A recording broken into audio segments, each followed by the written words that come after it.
Ok. Il y a Jean-Paul en toi là, Polo, non? Un petit peu. Ok, allez. Bien, tout le monde est bien installé? Très très bien. Bien. Alors je vais compter de 10 à 1. Et pendant que je compte,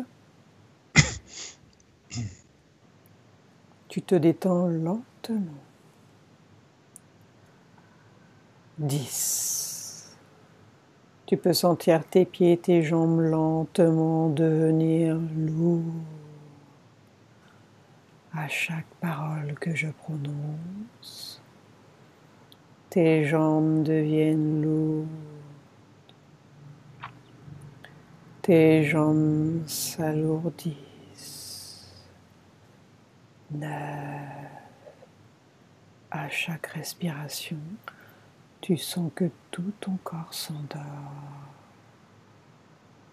devient lourd, se détend. La sensation est agréable, très agréable. Tu te sens t'enfoncer vers le bas, lentement. 8. Tu peux aussi sentir ton ventre se détendre. Les muscles de la poitrine se détendent. Les épaules se détendent. Et c'est une sensation merveilleuse de sentir son corps qui s'enfonce. C'est toujours plus en profondeur. Même les bras se détendent. Une sensation de bien-être dans tout le corps, de sérénité merveilleuse. 6. Toujours plus détendu, toujours plus en profondeur, toujours plus libre, lourd. 5.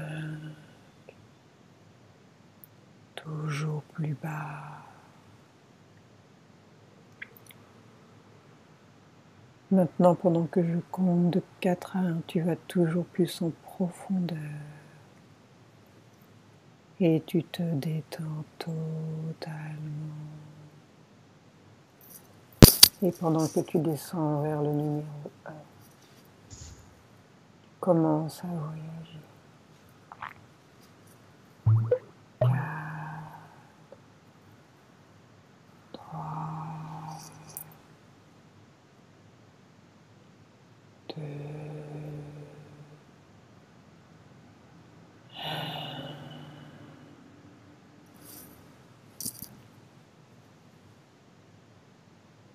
Qu'a choisi ton esprit? Se vider ou se souvenir de quelque chose? Je suis devant un soleil. Comment te sens-tu devant ce soleil? Très bien. Bien.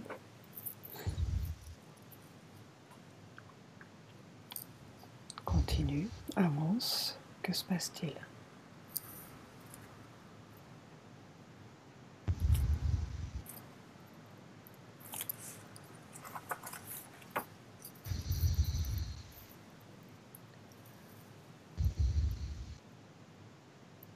J'ai le regard qui se tourne. Je suis au-dessus du bus de la dernière fois. Bien. Alors, dans ce lieu, Gaëlle, tu vas faire en sorte d'être invisible. Que personne ne puisse te détecter. Ok? Pareil pour Polo. on va arriver dans une zone où on doit enquêter, prendre de l'information. Donc faites en sorte d'être invisible, indétectable. Et on continue. Quand tu es prête, Gaëlle, on y va. C'est bon. Bien. Je suis prête. Alors on continue. On va retourner au moment où tu es déjà entré à l'intérieur, où nous sommes déjà allés. Au-dessus de cet enfant. Voilà. Je suis au-dessus de lui. Bien. Garde une certaine distance quand même. Ok. Tu regardes de loin. Reste discret. C'est la détresse de cet enfant en fait qui m'attire. Tu vas regarder cette scène sans rien ressentir. Ok. Simplement observer. Ne ressens rien de cet enfant. Et tu vas simplement prendre de l'information. Pourquoi est-ce qu'il met un implant dans son bras? À quoi ça sert? Il a un ADN spécial.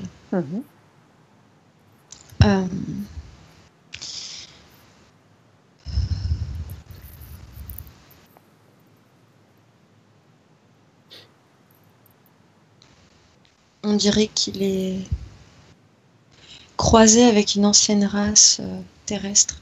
Ouais.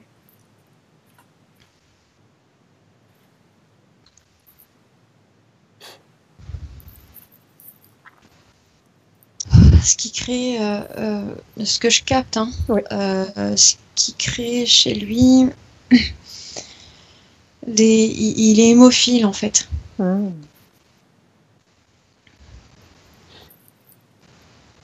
Donc ça l'a rendu hémophile, ce croisement génétique, oui. Mais il semblerait que ce soit, enfin que sa mère, si je capte bien, soit déjà en fait soit déjà croisée elle aussi. En fait, il semblerait que ce soit depuis plusieurs générations déjà. Oui, donc c'est transgénérationnel. Oui. Et ça leur apporte quoi en fait, ce croisement? Ils ont un groupe sanguin particulier. Et ils en prélèvent une hormone, une substance en tout cas spécifique. Donc c'est par rapport à ce croisement, par rapport à ce qu'il y a dans son sang, donc ce qu'il va produire. Donc ils vont prélever ça en fait. Oui. La technologie qu'ils ont mis, enfin la puce qu'ils ont mis dans son artère, qui épouse parfaitement l'artère dans laquelle ils ont mis celle-ci, qui se confond avec l'artère, donc qui est invisible par tous les moyens technologiques qu'on a sur Terre. Celle-ci va permettre en fait de faire un ramassage de données qui va détecter dès que le sang en fait sera arrivé à maturité pour leur substance. Ce sera un indicateur pour eux. Bien. Et ils en font quoi en fait par la suite de ce sang arrivé à maturité? Ils s'en nourrissent. C'est un moyen médical aussi. Oui. C'est un moyen de se régénérer et il y a quelque chose d'autre que j'arrive pas à voir. Il y a une information importante qui me semble qui m'échappe. Je vois des tubes. Oui, dis-moi ce que tu vois. Tu vois des tubes à quel niveau? Au-dessus de l'enfant. Gaëlle a raison, il sert de son sang. Est-ce que tu as d'autres infos, Polo?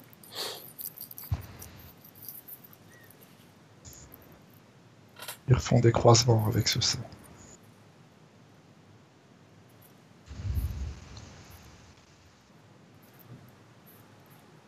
Je vois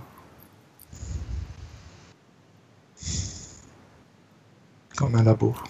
Ouais.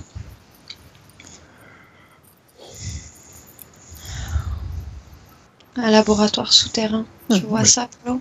Oui. Oui. Il y a plusieurs étages. On est au 5 ou 6e en dessous. Il y a une collecte régulière de son sang. Celui de sa mère, celui de son père aussi. Donc, ce qui veut dire qu'ils sont régulièrement amenés dans ce lieu ou bien ils vont sur place? Comment ça se passe? Pour moi, ils viennent directement ici. Enfin, on les envoie ici. Je pense qu'il y a plus de sécurité à faire comme ça. Donc ils viennent régulièrement dans le lieu, quoi. J'ai l'impression qu'ils y habitent même. Ou ils sont pas loin. Oui, Aurora. Aurora Apollo. Oui. C'est une ville à côté? Oui. Et ils sont juste à côté. Hein. Ils sont vraiment à côté. Donc tout le car qui a été emmené, là, tous ces enfants, enfin toutes ces personnes dans le car, c'est pour la même chose, pour une collecte? Oui, mais pas tous pour la même chose.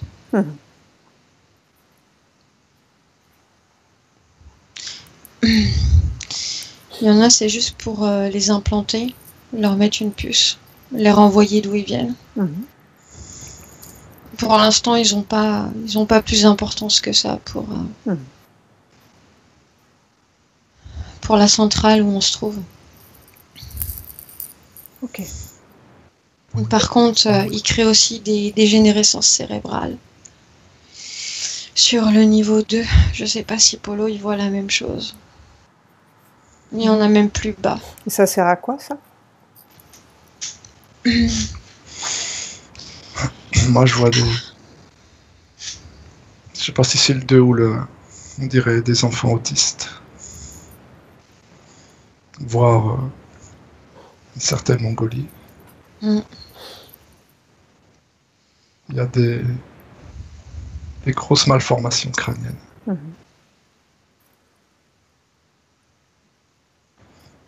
Je pense que c'est ce qu'a capté aussi Gaël.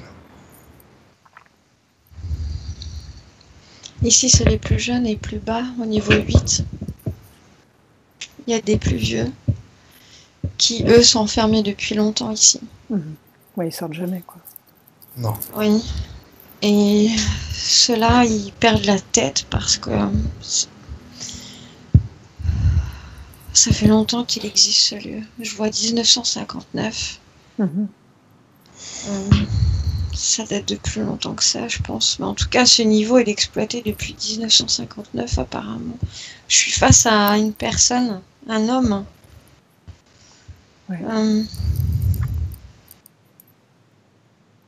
Swan Belair.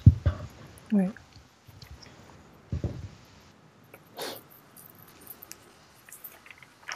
On lui a fait des prélèvements au niveau du cerveau, il lui manque quelques parties. Son âme ne sait plus, n'arrive plus à se déconnecter de sa vie physique.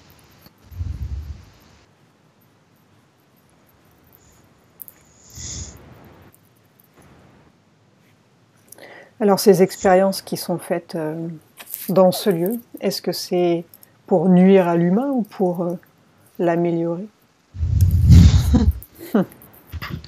Bon, je crois qu'il faut faire la différence entre ce que nous on ressent et eux ils font des expériences. Ceux qui savent ce qui se passe ici, ceux vraiment qui savent, pas ceux qui participent forcément autour de tout ça. Mais ceux qui savent, en tout cas, ils ont des besoins, ils veulent y répondre. Ils veulent augmenter aussi. Ils veulent comprendre le génome humain entièrement. Et les êtres qui font des expériences, est-ce que ce sont des humains ou bien ils ne sont pas humains? Le docteur que tu avais capté là, près de l'enfant. Ouais. Est-ce que tu peux me redire ce que tu avais ressenti? Alors, ce que j'avais vu, c'est que Ce que je vois encore, c'est qu'en fait, il y a ce médecin qui est au niveau de la tête de l'enfant, qui est pas vraiment un médecin. En fait, c'est comme si c'était, comme s'il servait de plateforme. C'est pas vraiment un humain non plus. Il est biologique. Ouais. Oui, merci Paul. Oui, c'est une interface. Et en fait, il y a un reptile qui se connecte derrière lui. Ouais. Il peut articuler ses bras s'il y a une opération à faire. Ok, il utilise son corps en fait pour agir. Ouais. C'est ça, oui. C'est comme une sorte de combinaison sans avoir à y rentrer dedans. Un avatar. Ok. Donc toi, tu captes un reptilien qui agit au travers de ce médecin. Bien. Oui. On va pas rester plus longtemps. Je tiens à préciser que il y a plus de 10 étages de profondeur. Les étages du fond, il n'y a aucun humain. Il n'y a que des entités autres qu'humaines. Qui sont ramenées là. Ouais. C'est comme une prison en fait où ils ont capturé plusieurs races. Ouais. Et ils font leurs expériences sur toutes les races. Ils font des tout tests, ce qu'ils peuvent ramasser. Des mélanges d'ADN. Ouais. Bien. Déconnectez-vous de ce lieu. Déconnectez-vous complètement. Vous sortez de là. Et on revient au moment présent, au moment où je vous parle.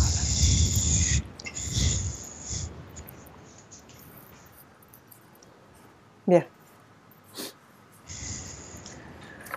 Maintenant, j'aurais aimé qu'on enquête de nouveau sur cette terre qui est visiblement plus grande qu'on ne le pense.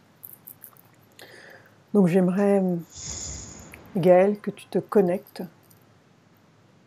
sur ce thème et tu me dis ce qui te vient.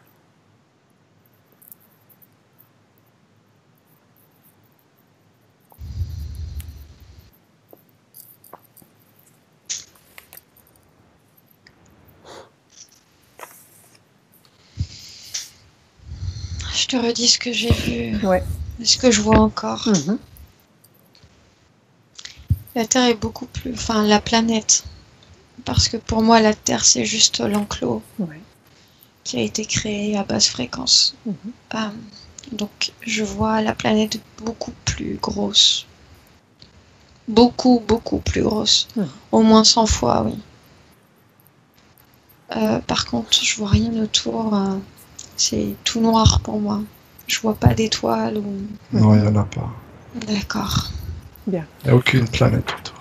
Alors autour, est-ce qu'il pourrait... Ouais, c'est ça. C'est comme si c'était isolé, un espace. Je commence à voir une grille se dessiner autour de cet espace noir. Je vois comme une grille, effectivement. Enfin, c'est drôle comme ça vient parce que je vois des symboles qui se dessinent.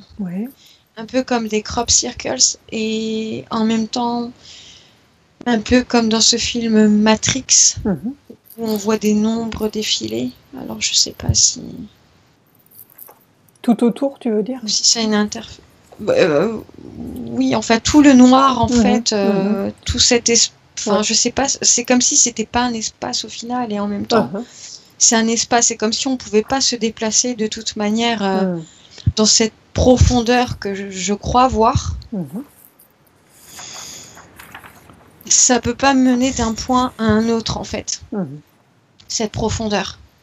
Donc c'est comme si c'était quelque chose, c'est comme si on était sur une 2D, comme si c'était une feuille. Qu'est-ce que tu vois toi, Polo, de ton côté? J'ai un peu la même sensation, sauf que je vois une grille énergétique moi autour. Donc je vois bien une sphère. Et j'ai l'impression que cette grille, elle est complètement détériorée au niveau au-dessus de notre Terre à nous. C'est comme s'ils ont cassé la grille qui passe au-dessus de notre Terre. Et est-ce que cette grille, d'une certaine manière, ça pouvait servir à protéger, à empêcher des choses? Une sorte de protection? Pourquoi est-ce qu'elle est toute détériorée? Moi, ce que je vois au-dessus de cette détérioration, en fait, sur le point où les humains se trouvent, c'est qu'en fait, ils ont remplacé cette détérioration, enfin, ils ont créé une détérioration, en fait, à ce niveau-là, pour pouvoir, en fait, mettre d'autres ondes, remplacer, en fait, cette grille naturelle à la base, la remplacer par une grille magnétique, plasmique, je sais pas trop comment. On a une fausse grille. Oui, il y a plusieurs grilles en effet.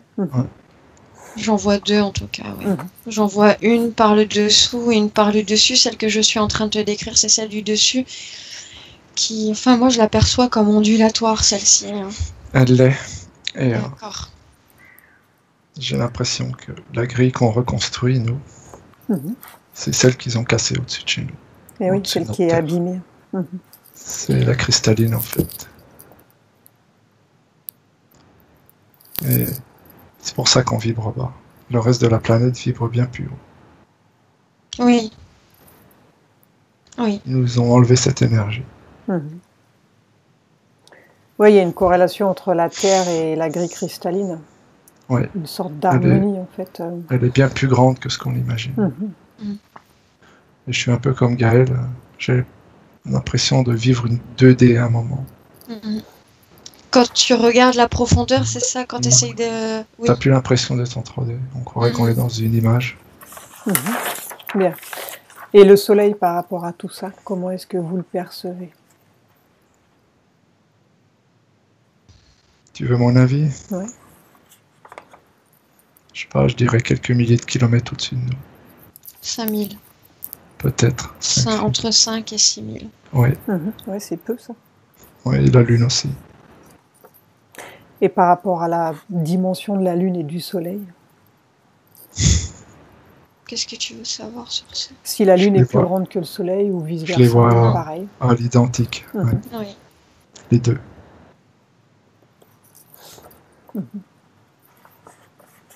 Par contre, je vois deux disques, je vois pas du tout de sphère. Exactement. Il y a une grille transparente aussi, qui est pas matière, mais on dirait une onde. Ce que certains appellent le dôme en fait.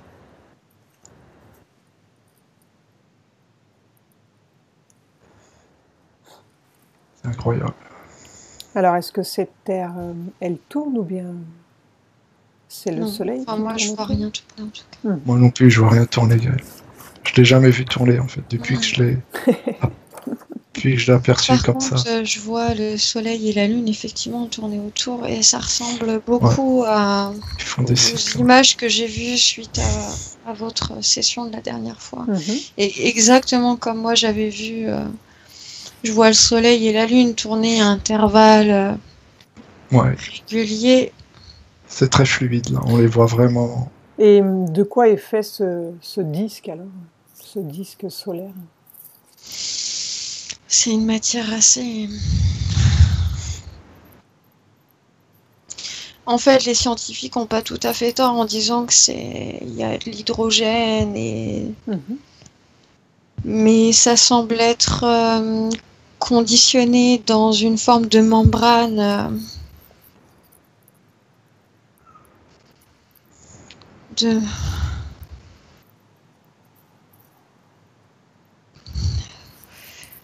comme une poche. L'image que je peux te donner, c'est comme une mère qui porte son enfant en fait. C'est comme un œuf, un liquide. Est-ce que c'est artificiel? C'est une technologie ou bien c'est naturel?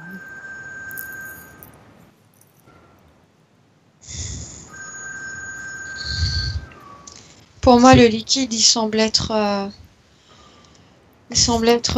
naturel. Par contre, le soleil, pour moi, il ne semble pas être naturel. Il n'est pas fait de la main de l'homme, mais il n'est pas naturel. Ah oui. Sa combustion, oui, c'est de l'hydrogène. On dirait qu'ils ont fait comme une grosse lampe à hydrogène. Donc vous voulez dire que ce soleil, en fait, cette lampe, a été installée là. Je la sens pas naturelle. Je sens naturel son fonctionnement, qui peut être expliqué par la science. Alors est-ce que... Mais pas sa création. Est-ce que ce disque-là, est-ce qu'il tourne autour de la Terre en géocentrisme, ou bien est-ce l'inverse, héliocentrisme? Je le vois tourner autour. Moi aussi. Bien. Et je vois, par contre, la Lune, on dirait juste une image. Rien de plus. Avec une partie... Si on se met de haut, je vois de la noirceur derrière la Lune. Je vois quelque chose, Polo, au niveau de la Lune. C'est comme si, en fait, parce que je vois des ondes qui absorbent. Plutôt qu'elles pulsent, en fait, je vois qu'elles absorbent. Qu'elle absorbe de l'énergie, en fait. Ouais. Mais elle sert à ça. Donc un de ses objectifs, ce serait d'absorber l'énergie? Oui, une certaine récolte, en fait. Enfin, moi, c'est comme ça que je vois les choses. Si, tu peux le dire, c'est comme une moisson. Alors que le soleil, au contraire, lui, il envoie de l'énergie qui va mettre en circulation en fait tous les organes vivants, enfin tous les organismes vivants en fait, sur ce lieu, au sein de l'enclos, que la Lune va pouvoir ensuite absorber. Oui, ok. Elle va absorber l'énergie donc. Et les autres planètes, est-ce qu'elles sont aussi 10 fois ou 100 fois plus grosses que la version officielle? Je vois pas d'autres planètes, Rachel. C'est incroyable. Hein, si tu veux qu'on parle de Vénus, par exemple, il faudrait prendre un nouveau programme. C'est-à-dire que Vénus ne se trouve pas à côté de la Terre. Il faut changer de programme, en fait. Et toutes ces personnes qui ont des télescopes, ils voient quoi en fait? Ils voient ce qui leur sont envoyés. C'est... Imagine des hologrammes géants. Donc ces planètes n'existent pas en réalité? Pas à mes yeux. Elles existent au même titre que la Terre, mais pas dans cet espace en tout cas. Pas ça, exactement. Bien. Donc si par exemple on veut aller de la Terre sur Mars, on fait comment? Tu passes par une porte sur Terre. Physiquement, tu peux pas, Rachel. Ok. Bien. Donc on va dire que pour rejoindre les différentes planètes, on doit nécessairement passer par des portes dimensionnelles qui sont présentes sur Terre donc. J'en ai une là en vision si tu veux. Ouais. À quel endroit l'aperçois-tu?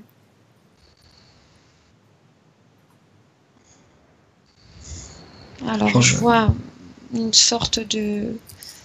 Je vois des dunes, on dirait. Enfin, j'ai l'impression de voir du sable. Je sais pas trop fixe en fait l'image que j'ai. Polo, tu vois peut-être quelque chose toi? Je pense que tu regardes la porte d'Irak. Ah, d'accord. Je l'ai en image. Je la vois un peu en triangulaire mais arrondie. Les angles, oui, sont arrondis. Il y a une espèce de statue dressée comme un, excuse-moi l'expression, un phallus à côté. Eh ben, écoute, la porte que je vois en fait, elle me fait penser à une entrée de vulve. Ben voilà, ça va avec. Mais c'est vrai en plus, ça fait rire, mais pour elle les deux sexes. C'est comme si en fait il fallait l'énergie masculin, féminin certainement pour pouvoir ouvrir, pour pouvoir créer un choc qui va permettre d'ouvrir sur un autre espace. C'est vrai que c'est nos visions, mais on le ressent comme ça. Oui. Et faut-il une technologie particulière donc pour aller sur une autre planète, un vaisseau ou bien on peut se téléporter directement?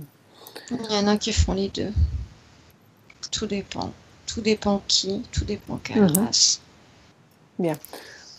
Est-ce qu'ils ont un boîtier ou quelque chose en fait pour se téléporter? Ça se passe comment en fait? Est-ce que vous pouvez avoir de l'info là-dessus? Pour moi, c'est comme une technologie acquise au fil de leur temps.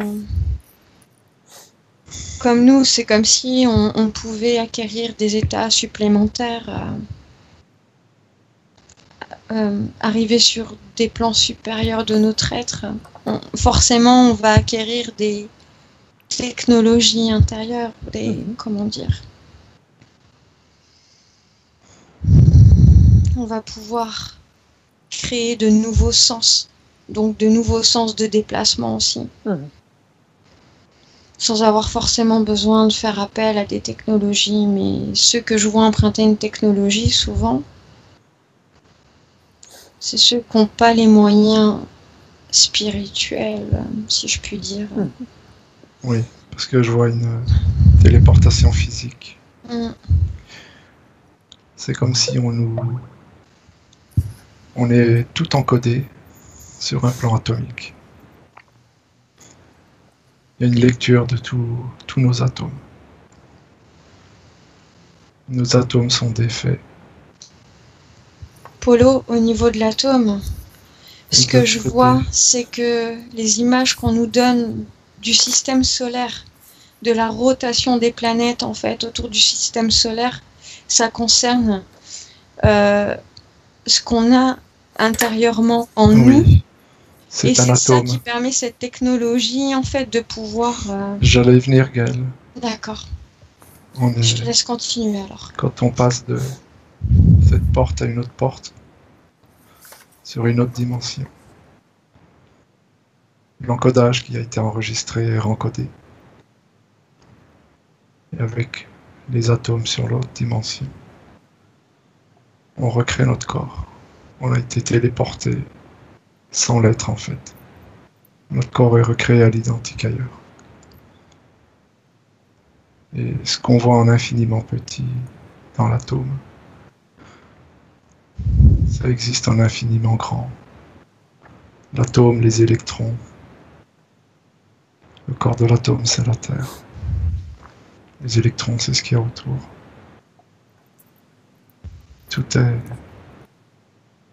de l'infiniment petit à l'infiniment grand, tout se reproduit à l'infini. Donc est-ce qu'il y a des personnes qui peuvent accéder aux autres terres, donc aux autres planètes? Je ne sais pas comment on les appelle du coup. Celles qui se téléportent physiquement, elles sont faibles sur un plan spirituel. Et par l'astral?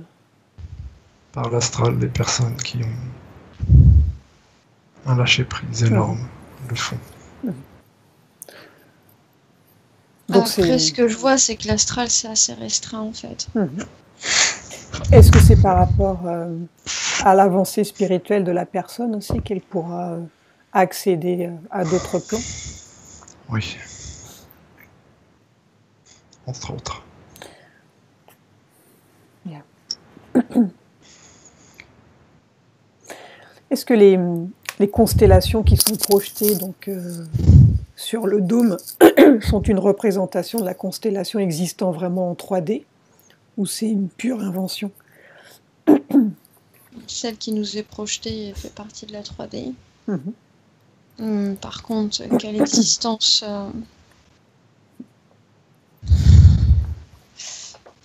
enfin pour moi, elle n'a pas d'existence propre là où on se trouve. Si on reste au-dessus de la Terre, de la planète, il n'y a rien d'autre. Pour moi, c'est dans une autre dimension. Je les vois, mais dans d'autres dimensions. Et alors, ce qu'il y a autour du dôme, donc ce noir, est-ce que c'est gazeux? Est-ce que c'est liquide? Enfin, pour moi, c'est rien. Je vois du vide. Je peux pas, en tout cas, je pourrais pas dire ce que c'est, puisque ça sent.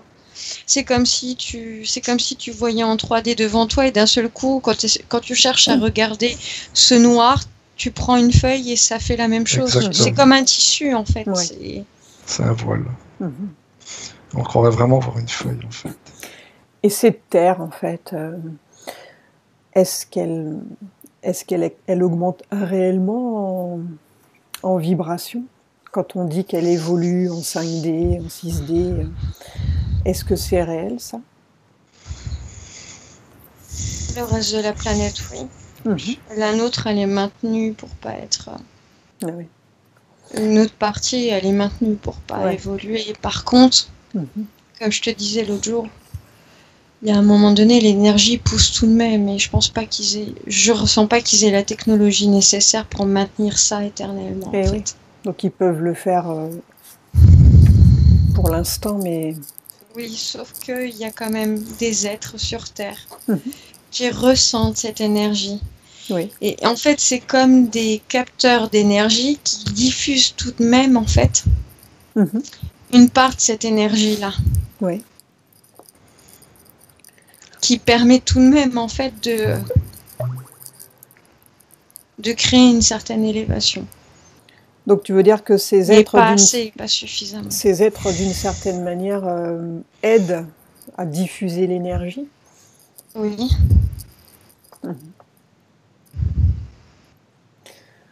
C'est indépendant de leur volonté, hein. C'est parce qu'ils sont, en fait, qu'ils... D'accord. Après, on ne sait pas, oui, s'ils sont venus aider de par leur faculté ou s'ils le font naturellement, quoi. Sans vraiment le savoir. Je pense qu'ils doivent ressentir le besoin d'aider, d'aider parce que ce sont des êtres qui n'ont pas besoin d'être à leur propre service, mais ils ont cette volonté en eux d'aider parce qu'ils constatent qu'en fait il y a des choses qui ne vont pas ici. Donc les personnes qui vivent sur Terre, est-ce que d'une personne elles sont toutes emprisonnées? Est-ce que les personnes ont différents rôles? Est-ce que c'est l'effet de masse en fait qui va créer de l'énergie? Est-ce que tout le monde n'est pas exploité? Il y a différents... Il y a différentes couches, il y a différentes races. Moi, j'en vois 4. Alors, dis-moi ce que tu vois. Il y a l'être humain biologique qui sert uniquement de chair. Il y a l'humain avec une couche supplémentaire qui sert de main-d'œuvre. Oui. Ensuite, il y a le troisième humain qui a un aspect spirituel de développer alors que les deux autres n'en ont pas. Qui va servir de récolte éthérique et aussi de chair si nécessaire. Oui. Et aussi de main-d'œuvre si besoin. Et ensuite, il y a cette quatrième faction qui est beaucoup moins, il y en a beaucoup moins, qui est venue de son plein gré. Oui. Dans une notion d'aide. En fait, je vois qu'ils arrivent directement de la lumière où je me trouvais tout à l'heure. Ok. Du soleil, là, au début? De l'autre côté. Ils sont au-delà de la matrice, en fait, et ils viennent... Oui. Alors, lorsqu'ils sont... Ils viennent réveiller ceux qui... Lorsque ces Ils viennent êtres... réveiller ceux qui sont entre ceux qui ont cette troisième couche, donc qui sont un peu plus spirituels. Nous. Il y en a qui se trouvent entre les deux. Polo, je te vois dedans. Et je vois qu'en fait, tu sers d'interface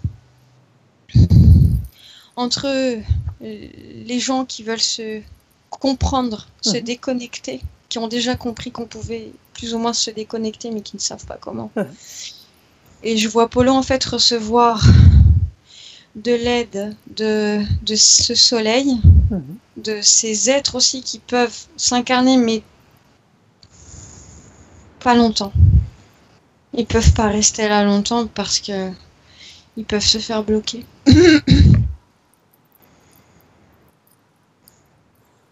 Bien. Et donc ces êtres qui viennent aider, est-ce qu'ils ont les clés pour sortir de cet enclos? Oui, mais au fur et à mesure de l'avancement des choses. Il n'y a rien qui sera proposé aux êtres qui ont cette troisième couche spirituelle. Il n'y a rien qui sera proposé s'ils ne sont pas suffisamment déconnectés de leur environnement. Tant qu'ils acceptent de vivre leur environnement, d'être encore soumis à celui-ci. Donc ils n'ont pas une volonté interne de changer radicalement. Ces êtres-là ne pourront pas aller plus loin avec eux. C'est trop risqué. Bien. Donc ces traces-là, ceux qui ont l'aspect spirituel développé, lorsqu'ils font des méditations de groupe ou bien des prières, est-ce que du coup cette énergie, elle est récoltée par... Oui, Rachel. Par les maîtres qui suivent, oui. Ouais. Donc tout ce qui est méditation de groupe, comment se protéger en fait? Ça renforce la matrice. Ça renforce le pouvoir de la matrice. Donc l'énergie, elle ne va pas du tout pour aider quoi que ce soit? Pas du tout. Pas du tout. Bien. Est-ce que pendant ces méditations, pendant qu'ils sont en transe, est-ce qu'ils peuvent se faire enlever sur une partie subtile et se retrouver sur un autre lieu? Il y en a qui sont envoyés là dans ces groupes parce qu'ils se sont fait enlever juste avant qu'ils appartiennent à des factions d'entités. Donc ils sont envoyés dans ces groupes en fait pour renforcer l'énergie de soi-disant amour. Il y a une fausse énergie là sur Terre qui se dit bonne. Et alors cette énergie qui est pompée, est-ce qu'elle va directement dans la Lune ou elle va ailleurs? Comment est-ce qu'elle est récoltée, cette énergie? Non, là, la Lune, pour moi, elle n'a rien à voir avec ça. Ok, alors comment ça se passe? Regardez. Elle atteint... Il y a comme des artères au niveau sous-terre qui rejoignent...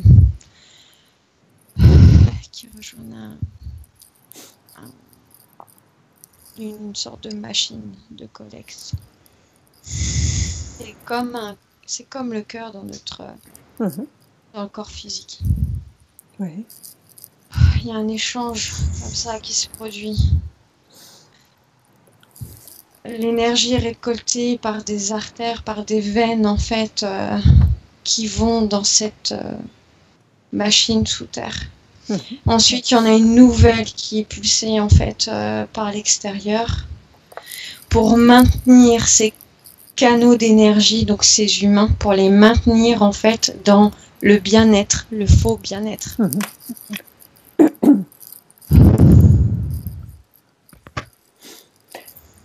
Comment est-ce qu'on peut être sûr, nous, qu'on ne se fasse pas berner aussi, puisque l'astral est plein de pièges?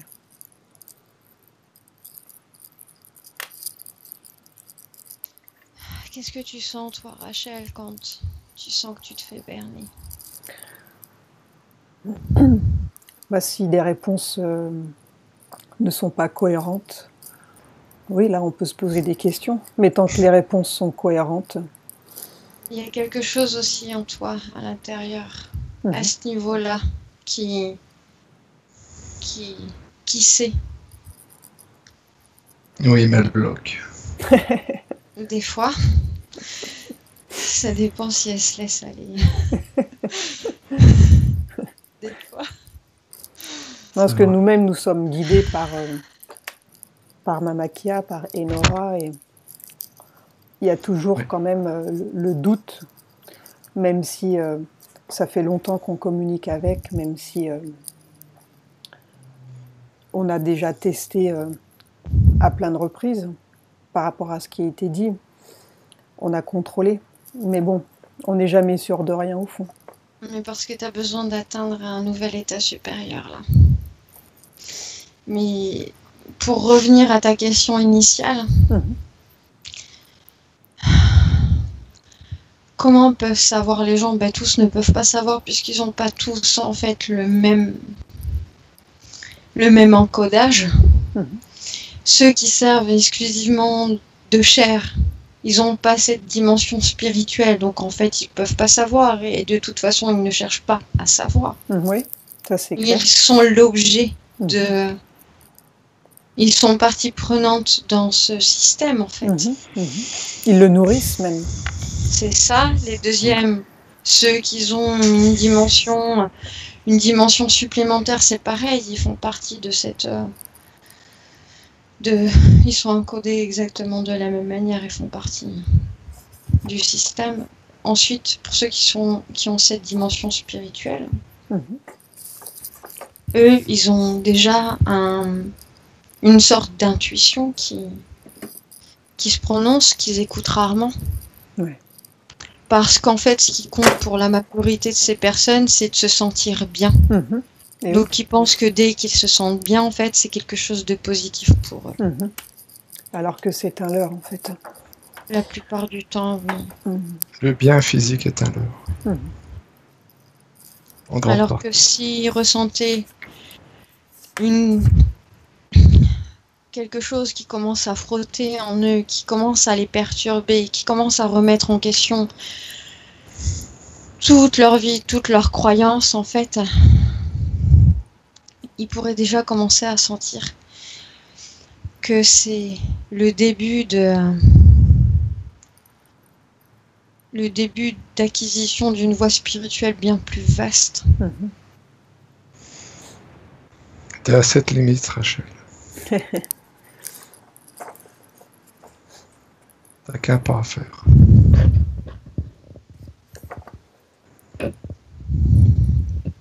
Bien.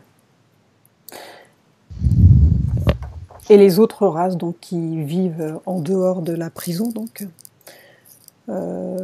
est-ce qu'elles ont connaissance de notre existence? Oui.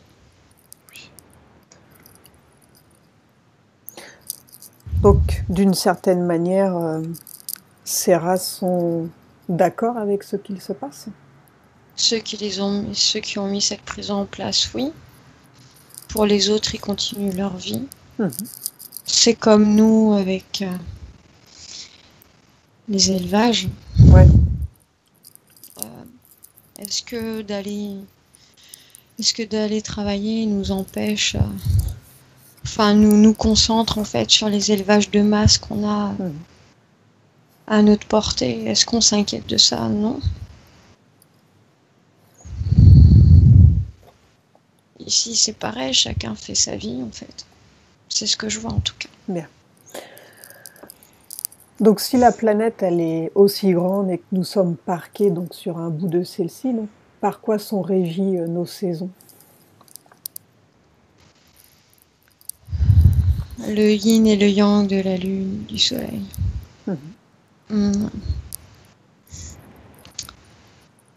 Ce que je vois aussi, c'est les mécanismes qui sont mis sous terre en fait, qui réchauffent ou qui glacent en fait les sols. Je vois les océans et les mers qui transportent des fréquences, les courants d'air chaud et les courants d'air froid en fait des océans permettent une régulation des saisons.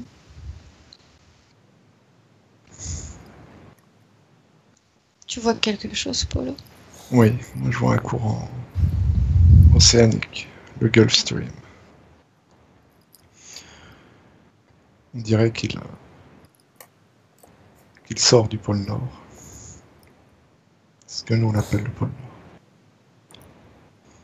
Qu'il est poussé de l'intérieur de la Terre. C'est comme si cette eau chaude vient de la Terre. Elle vient caresser toute l'Europe.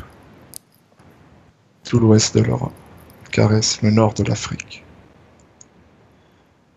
Et elle repart vers les hyperboréens. Elle sort de chez nous en fait. Je crois que tu as raison, il y a des réchauffements qui se font par-dessous. Et je vois aussi le soleil qui prend des positions différentes sur le dôme virtuel. Parfois on le voit très bas. comme s'il chauffait plus. Les terres de ce qu'on appelle le sud. Au fur et à mesure qu'il fait ses cercles, je le vois remonter de plus en plus haut vers le haut du dôme. Il a tendance à plus réchauffer le nord de la planète, le nord de notre Terre. Et il recommence son cycle en redescendant. Il y a un moment, il est presque au niveau de l'équateur et il redescend. Et ce que je vois, Polo, aussi, là, c'est que sur le reste de la planète, en fait, je vois un soleil, là. Par contre, ça semble faire... Le reste de la planète, c'est comme si c'était une bille percée, en fait, au milieu, en son centre. Enfin, et le soleil, c'est comme s'il créait une rotation en rentrant par l'intérieur, en fait. En ressortant, et c'est comme si... Je sais pas, c'est assez flou. Moi, je vois bien cette terre immense. Je vois rien autour, sauf une lumière qui vient caresser cette terre. Mais elle caresse jamais l'endroit où nous, on est placés.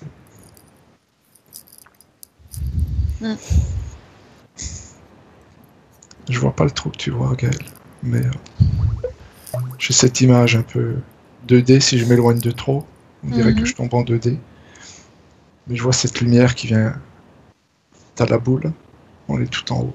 Dans la représentation que je vois. Et je pense qu'eux, ils ont un soleil aussi, qui les éclaire du bas. C'est ce que je te dis, en fait. D'accord. Par contre, c'est comme si je la voyais rentrer à l'intérieur et ressortir de l'autre côté. Mais pour moi, ça n'atteint effectivement jamais notre point. C'est ça, nos c'est aurores. comme si, en fait, c'est exactement ce que j'allais dire. La luminosité, en fait, qui atteint cette partie de la Terre, de l'enclos, en fait, crée des aurores boréales, effectivement. Tout à fait. Donc c'est le soleil en dessous, quoi. C'est ça qui est dessous. On nous prend vraiment pour des abrutis.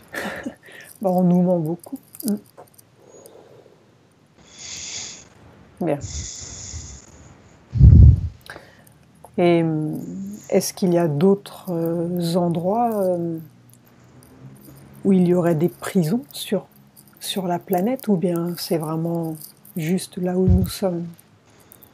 Pour moi, il n'y a que celle-ci. Moi aussi. Donc, je pense que chaque programme de planète doit avoir sa prison. Est-ce que d'une certaine manière, notre élevage sert à toutes les races qui vivent en liberté? Ceux qui veulent se servir de...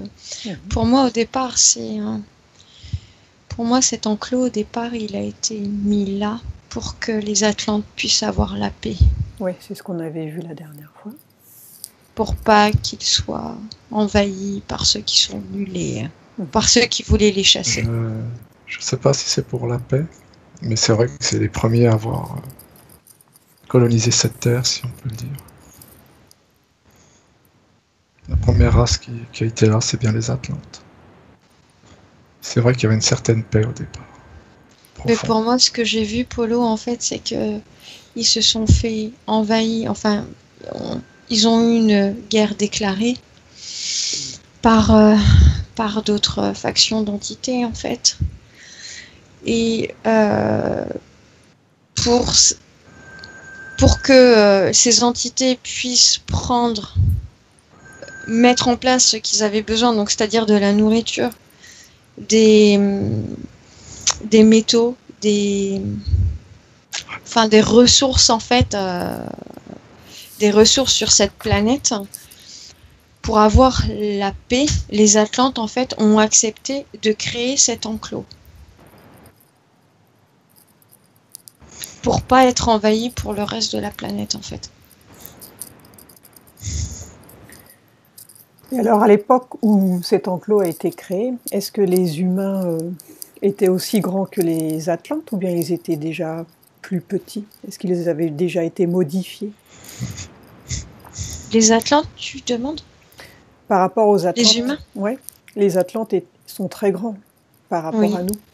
Et les humains qui ont été parqués donc à l'époque dans cette prison, est-ce qu'ils avaient la même taille que les Atlantes ou bien ils ont été modifiés génétiquement? Ils étaient plus petits, Rachel. Je sais pas s'ils ont été modifiés, mais beaucoup plus petits.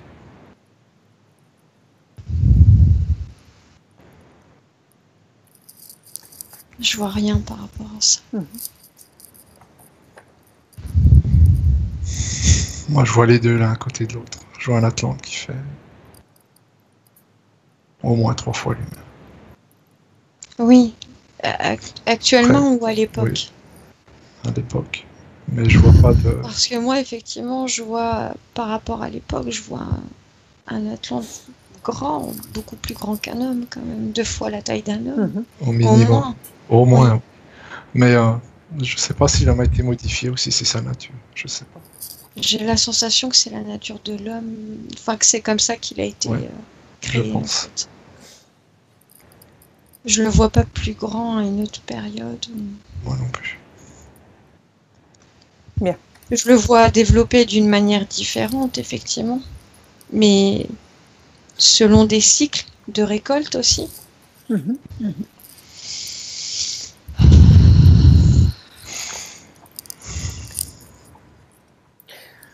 Donc ça fait depuis combien de temps que cette ferme existe, cette prison, cet enclos?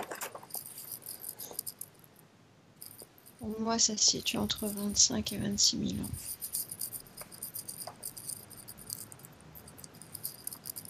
Et je te redis ce que j'ai vu l'autre jour qui me revient encore. Oui. Il y a eu 8 sortes d'humains. Oui. Enfin, oui. Il y a eu 8 âges. Je sais pas si on pourrait dire ça comme ça, mais... Oui. Ouais, 8 tendances. Oui. On peut dire presque 8 sous-races, en fait. Ouais. Et je dirais qu'avant les 26 000 ans, je vois pas cet enclos, mais j'en vois un plus artificiel. Déjà existant. Pas sur Terre, mais juste à côté. C'est ce que j'allais te dire, pas sur Terre. Comme si... moi, je vois le programme Mars. Tu vois, si on sort du programme de la planète, de la Terre. On a été exploité là-bas. Ouais, c'est ce que je vois, c'est qu'en fait, il y a eu... là-bas, ça semble être à l'époque, en tout cas, ça semblait être un grand laboratoire biologique et ils ont voulu mettre des humains dans cet endroit-là. Il y avait comme une sorte de promotion qu'ils allaient faire une expérience, une superbe expérience en fait. Et quand ils sont arrivés, effectivement, c'était beau, ça semblait être ouvert, sauf qu'en fait, au fur et à mesure, ça s'est refermé sur eux. Comme nous. Comme nous. Eh oui. J'ai l'impression qu'ils reproduisent en fait ça tous les cycles. Tu l'avais vu quand c'est tout détruit. La promotion, Gaël. La promotion sur Terre. Pour faire venir des âmes, en fait. Et ils la recommencent. Ouais. Ça. Et ils ont différents programmes auxquels ils proposent, effectivement. Il y en a d'autres là, ils vont repartir en fait sur cette promotion. Alors il y a des promotions qui sont envisagées là prochainement? Oui. Sur d'autres planètes? Oui. Alors c'est quoi l'objectif? C'est de faire venir des âmes, de les parquer, et puis ça leur sert de nourriture et d'un tas d'autres choses, c'est ça? Et d'expérience aussi. C'est des Manitou. C'est pour... ils vont refaire en fait d'autres enclos ailleurs. Avec d'autres propriétés. Et eux, ça leur permet donc de se développer de plus en plus aussi. Ça, c'est ce qu'il voudra atteindre en fait. Tiens, mets bien ton micro, Gaël, parce que je t'entends plus très bien. Ça, c'est ce qu'il voudrait atteindre. Ouais. Mais ça fait longtemps qu'ils font ça, mais en fait, ils ont le droit de faire ça parce qu'on est dans leur création. Donc ils ont le droit, sauf qu'en fait, ils tiennent pas compte du libre arbitre de chaque être. Ils sont obligés de manipuler ce libre arbitre pour faire ce qu'ils ont envie de faire. Pour faire simple, il faut qu'ils ont le droit de le faire si on est consentant. Donc est-ce qu'il y a manipulent, on l'est. Est-ce qu'il y a réellement des lois cosmiques, la loi de l'un ou je sais pas quoi là? Est-ce que ça a du poids ici. Ça Pas ici, on est dans leur création. Pour moi en tout cas, pas dans leur programme, c'est pas possible. Alors, vis-à-vis, je veux rajouter un truc. Ils sont dans leurs droits vis-à-vis de ces lois. On vit dans leurs lois. On vit dans leurs lois. Et ils sont dans leurs droits parce qu'on est consentant. Parce qu'ils nous montrent tout, en fait. Oui. Dans les films. C'est pour... En réalité, ils ne nous cachent rien du tout. Mais on croit que c'est de la science-fiction. Tout à fait. Et la réalité dépasse même la science-fiction.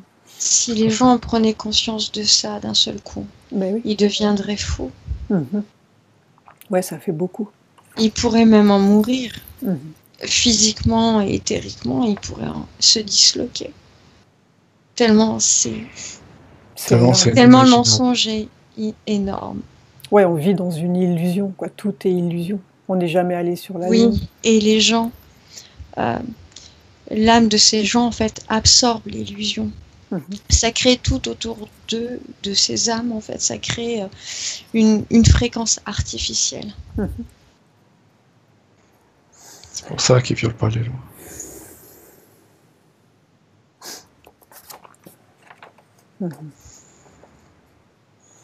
Alors, par exemple, quand il y a des films qui sortent, des films de science-fiction, est-ce que du fait de regarder ce film, comme on est en état modifié de conscience, subtilement, est-ce que ça permet de créer un potentiel futur de ce qui est vu dans le film ou pas du tout? Ça influence.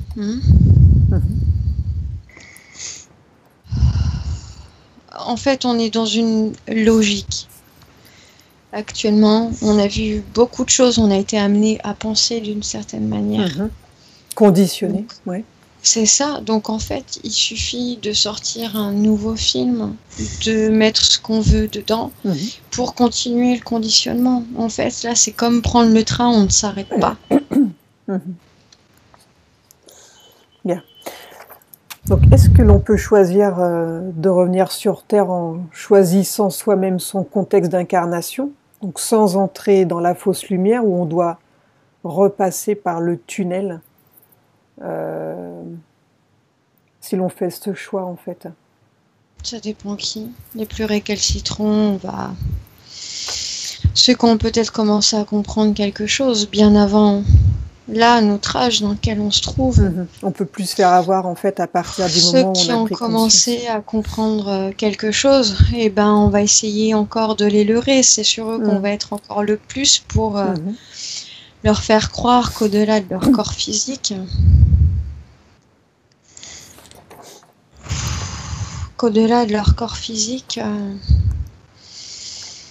j'ai du mal à l'arracher, j'y arrive plus. Ok. Moi, Prends une grande inspiration, repose-toi, et puis Polo, il va prendre le rôle. Sur ce sujet, ça dépend de l'état d'éveil des personnes. Quelqu'un qui est au courant, c'est normalement suffisant. Après, il faut qu'il en soit convaincu aussi. Malheureusement. Il faut qu'il y ait une profonde transformation intérieure. Il faut vraiment, vraiment que chaque cellule de son corps qui vont produire de la lumière sur les cellules astrales et éthériques, en fait, en soit imprégnée pour comprendre qu'en fait, tout ça n'est pas tout à fait réel. En tout cas, la place sur laquelle on se trouve. Bien. On va changer de sujet. Maintenant, j'aimerais qu'on aborde le magma. Donc, on dit qu'il y a ce noyau, donc ce magma dans la Terre. Est-ce que vous pouvez capter quelque chose?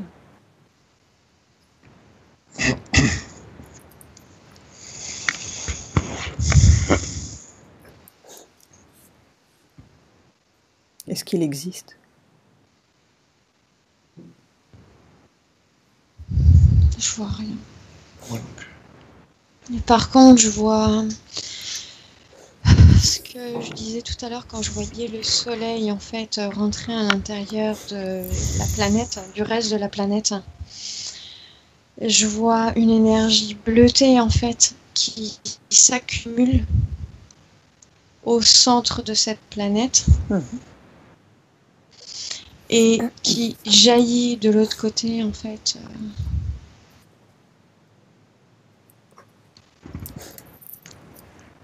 Bien. C'est tout ce que j'arrive à voir. Moi. Et par rapport aux arbres géants, donc j'imagine qu'il doit y avoir des racines géantes aussi, un peu partout. Connectez-vous à ces arbres géants et essayez de capter l'intelligence ou son énergie.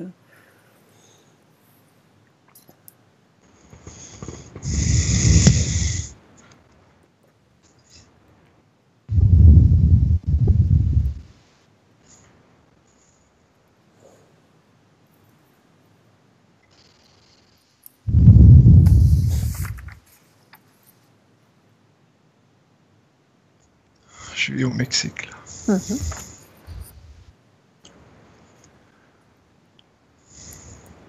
Que ressens-tu? J'ai un arbre en face de moi. Ouais.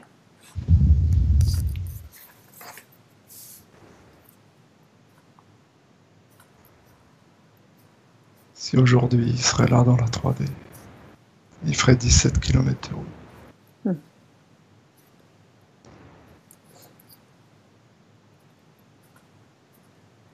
Se divise en 2 troncs majestueux.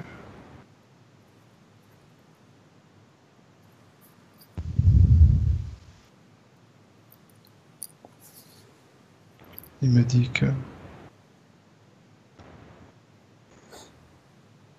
on a bien été recouvert d'arbres géants.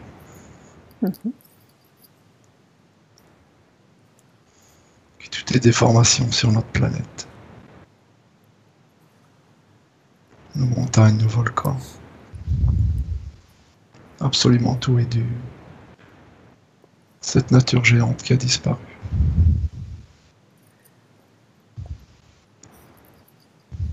Ces arbres ont le potentiel de communiquer avec tout le vivant. Leurs racines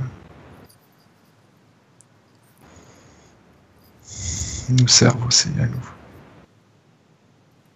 Sur un plan éthérique.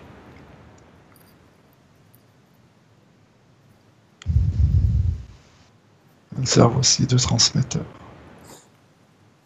par les cristaux qu'elles ont emmagasinés. Si je suis en communication avec cet arbre, c'est grâce à ses racines. Et on a des cristaux aussi. Oui. Oui, on en a. On en a plusieurs.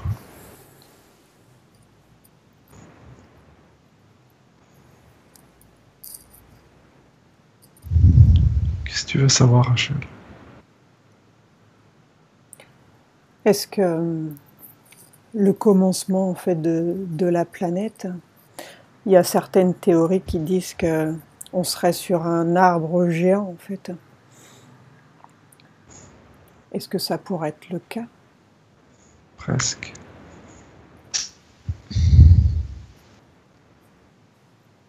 Une souche. On est parti de la source.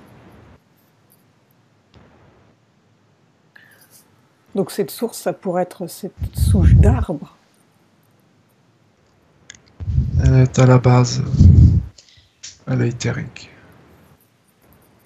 Elle a été cristallisée, matérialisée. On y a effectivement extrait Gaïa.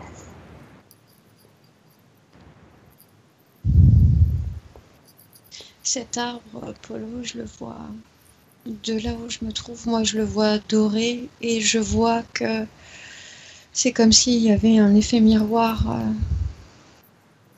Je vois cet arbre en fait se refléter par le dessous.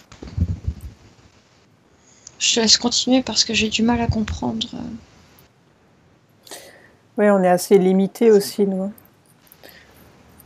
par rapport à notre système de compréhension. Ce qui se passe, c'est que, de notre point de vue, si on regarde vers le bas, l'arbre est toujours existant. C'est ça l'effet miroir que tu vois, Gaël. La partie du dessus, ça aurait été l'arbre physique. À une époque, il a existé. Je vois, Il a été je vois maltraité. une substance en fait là, en parlant de cet arbre.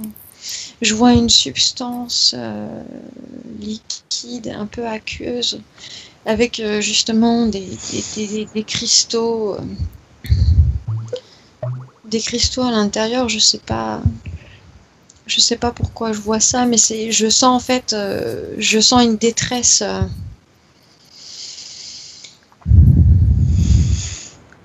Tout ce que l'arbre nous dit qu'on a tout dans nos écrits. On l'a détruit, cet arbre. Les livres saints en parlent. Ouais.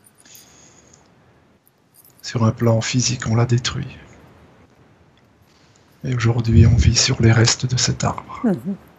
C'est pour ça qu'il y a une théorie qui dit qu'on vit de sa souche. Sur un plan éthérique, il est intouchable. Oui. C'est ce qu'on appelle la source. On nous l'a offert, on nous l'a matérialisé, cristallisé. On n'a pas su l'entretenir. On n'a pas su le garder. On l'a détruit.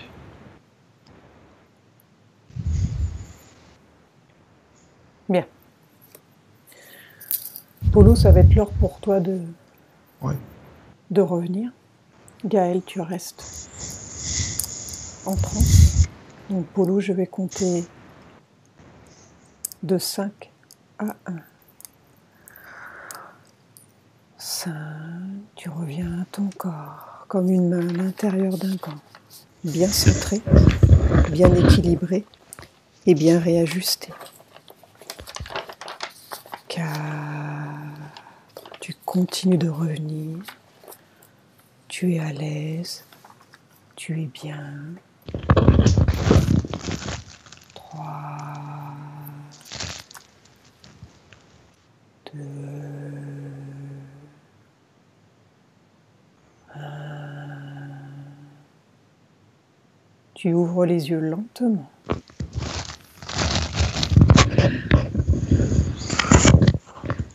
Comment te sens-tu, Polo ? Très très bien. Bien, donc tu te déconnectes et puis je vais continuer avec Gaël. À plus tard. Je peux couper là, c'est pas grave. Tu coupes.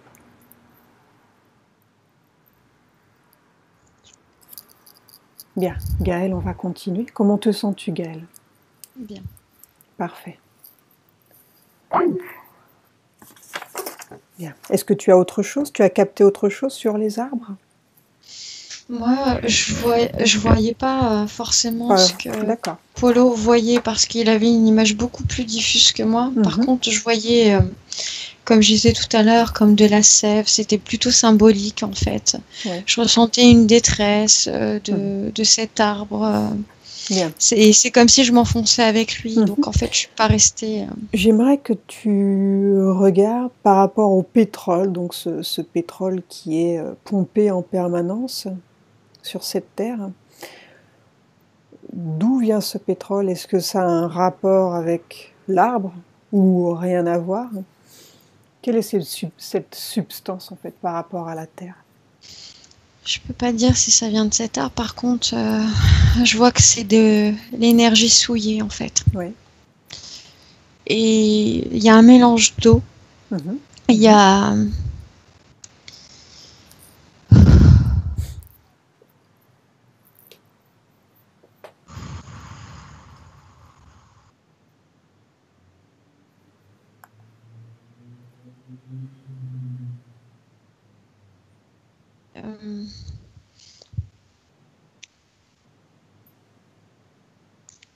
c'est comme si, oui, il y avait une texture un peu aqueuse comme ça.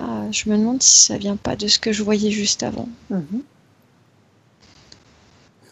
C'est-à-dire? Quand je voyais cette sève, en fait, tu sais, quand Polo parlait de l'arbre, quand je voyais cette sève avec tous les cristaux,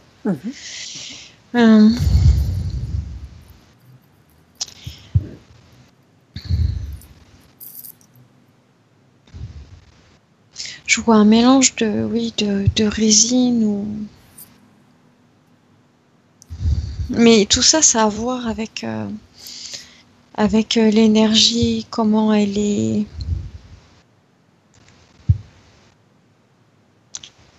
Comme elle est souillée, en fait, elle nous apparaît physiquement de cette manière-là. Noire, visqueuse, collante. Alors, est-ce que on peut dire que c'est de l'énergie souillée? Je sens que c'est d'une autre densité, en fait. Ou bien est-ce que ça pourrait être des déchets de la Terre? Non, c'est pas des déchets de la Terre. C'est une manipulation qui est faite. Enfin, c'est... Je vois des images. Je vois que sur une autre densité, en fait.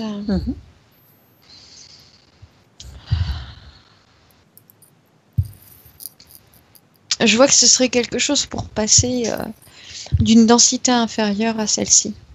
Oui. Alors pourquoi est-ce que c'est si prisé? Donc pourquoi est-ce qu'ils inondent le monde de pétrole? Il y en a partout. On fabrique tout avec. Ça Parce qu'au départ, en fait, elles sont dans des réserves, dans des poches. Et si elles sont si basses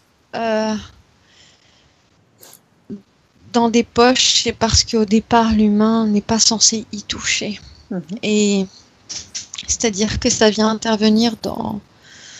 Ça permet une entrée, en fait, d'entités négatives. Le pétrole permet une entrée aux entités négatives qui ne peuvent pas arriver d'une autre manière.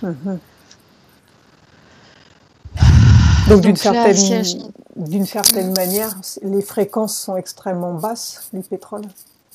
Oui. Et ce pétrole, est-ce qu'il se renouvelle ou bien une fois qu'il n'y en a plus, il n'y en a plus? Il se renouvelle par la deuxième densité. Donc c'est à l'infini. Je ne sais pas si c'est à l'infini, en tout cas, pour l'instant, il y en a. Et tant qu'on est sur cette densité avec la croyance qu'on lui porte, il y en aura. Si on sort de cette densité de croyance sur laquelle on se trouve collectivement,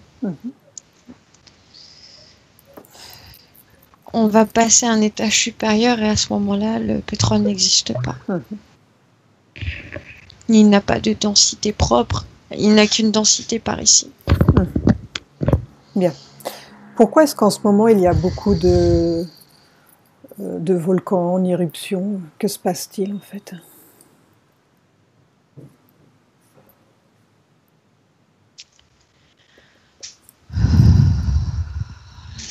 C'est l'âme de la Terre, de la planète, qui se recharge et qui crée des secousses. Aussi, pour la partie sur laquelle on se trouve, c'est l'énergie vibratoire qui tente de percer en fait. Parce que la planète tout entière, elle est en mouvement. C'est comme un corps, vivant, la planète. Elle aussi, elle se renouvelle. Elle aussi, elle est en train de passer d'autres densités, en fait. Mais la partie où on se trouve, en fait, ça ressemble à une telle violence parce qu'en fait, toute cette énergie est contenue pour ne pas être, pour ne pas pouvoir passer ce seuil supérieur. Oui.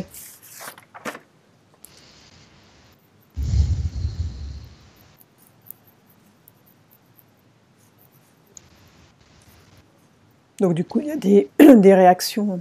Mhm.